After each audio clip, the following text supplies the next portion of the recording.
घोड़ी पर बैठाकर सीताराम अग्रवाल का किया लोगों ने भव्य स्वागत, लड्डुओं से तोला। अग्रवाल ने कहा, आप लोगों का इतना प्यार मिलना मेरे लिए सौभाग्य की बात है। विद्याधर नगर विधानसभा के कांग्रेस प्रत्याशी सीताराम अग्रवाल ने शनिवार को विधानसभा क्षेत्र में कई जगहों पर जनसंपर्क किया। इसी दरमियान कांग्रेस युवा नेता सुमित शर्मा के नेतृत्व में ward number 10 Shyam medical veggie का चौराहा मुलीपुरा में घोड़ी पर बैठाकर भव्य स्वागत किया गया और लोगों ने मालाएं साफा पहनाकर जोरदार स्वागत किया। वहीं अग्रवाल को लड्डुओं से तोला गया। इसके बाद सभा का आयोजन हुआ। अग्रवाल ने लोगों से कहा कि आप लोगों का इतना प्यार मिलना मेरे लिए सौभाग्य की बात है। मैंने कभी भी नहीं सोचा था उससे ज्यादा प्यार मुझे मिल रहा है। अग्रवाल ने कहा कि शायद मैं जयपुर का पहला जनप्रतिनिधि हूं जिसे जनता इतनी मोहब्बत करती है। अग्रवाल ने कहा, मुझसे भविष्य में जो भी बन पड़ेगा मैं अपने क्षेत्रवासियों के लिए जरूर करूंगा और कहा कि भाजपा वाले वोट मांग रहे हैं। यह भाजपा वाले तब कहां थे जब कोरोना काल में विद्याधर नगर, झोटवाड़ा, हरमाड़ा व अन्य इलाकों में लोग परेशान हो रहे थे। उस समय सिर्फ हम हमारे भाई बहनों के साथ खड़े थे और आज भी खड़े हैं। यह तो जानते भी नहीं है कि विद्याधर नगर में कौन कहां रहता है, जबकि मैं विद्याधर नगर विधानसभा क्षेत्र में 65,000 से ज्यादा घरों में पिछले 3 महीनों में व्यक्तिगत संपर्क कर चुका हूं। इसलिए हर आदमी को व्यक्तिगत जानता हूं जो मेरे परिवार का हिस्सा है।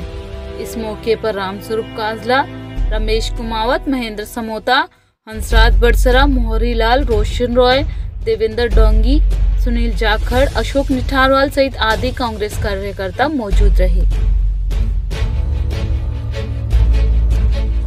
ऐसे व्यक्ति को आप जिताकर विधानसभा में भेजो।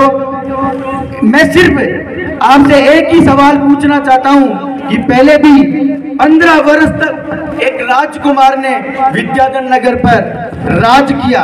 एक राजकुमार ने 15 वर्ष तक हमारे विद्यानगर में राज किया।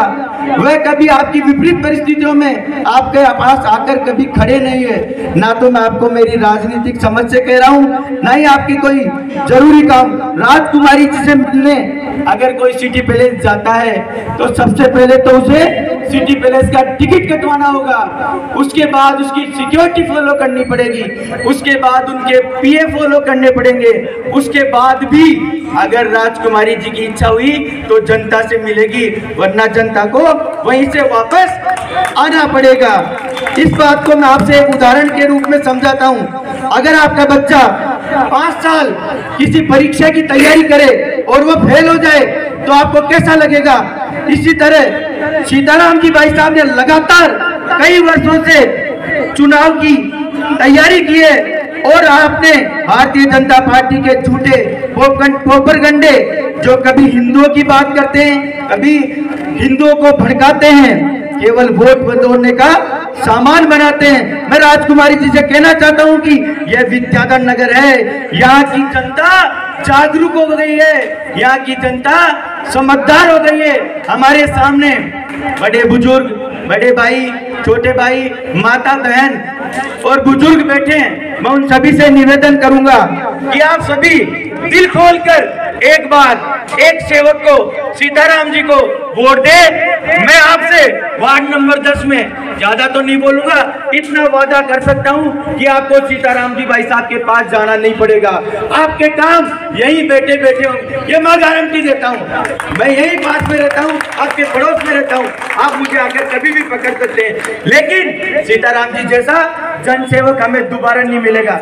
अभी 8-10 दिन पहले की बात है, यहाँ हमारे योगेश जी अग्रवाल की सामने दुकान देख रहे हैं, वो दुकान जल गई थी। सुबह 6 बजे मेरे पास फोन आया और मैं जैसे ही आया तो योगेश जी का मुंह छोटा सा हो रखा था। मैंने पूछा, भाई साहब कहाँ हो गो? बोलो, मार तो बहुत बड़ो नुकसान हो गयो। अब बहुत बड़ो नुकसान हो गया, यानी कि बेचारा के सामी दिवाली 2-5 लाख को तो सामान जलियो और 2-5 लाख को सामान हो जाए। मैंने तुरंत सीताराम जी भाई साहब को कॉल किया। एक व्हाट्सएप ग्रुप